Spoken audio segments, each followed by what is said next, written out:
जशा आपल्या भावना बदलल्या की आपली फिजिओलॉजी बदलते, म्हणजे आपली बॉडी लँग्वेज बदलते.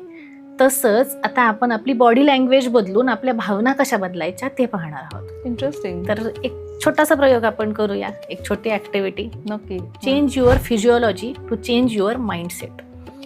अगदी काही मिनिटात तुमचा माइंडसेट कसा बदलायचा, त्या दुःखातून कसं बाहेर पडायचं ह्याच्यासाठीची ऍक्टिव्हिटी.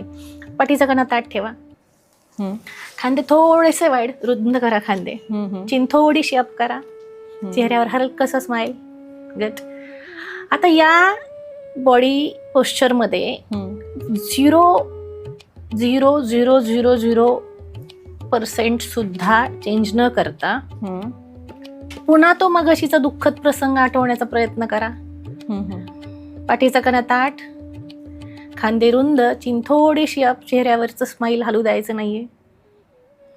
आठवा तो मगाशीचा दुःखद प्रसंग, कुणीतरी फार अपमानास्पद बोललंय, थोडं दुःखी होण्याचा प्रयत्न करा.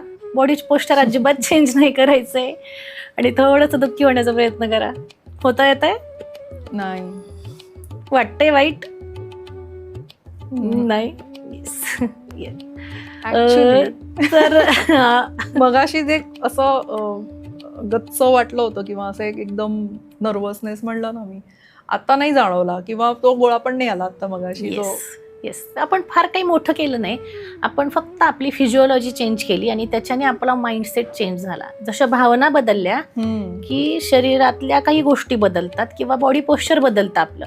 बघा ना, ज्याच्या पाठीवर खूप ओझं आहे त्याचे खांदे झुकलेले असतात, खूप टेन्शन असेल नजर झुकलेली असते. तर जसं आपण आपल्या भावना बदलल्या की बॉडी पोश्चर बदलतं, तसं आता आपण इथे बॉडी फिजिओलॉजी चेंज केली आणि आपल्या भावना बदलल्या.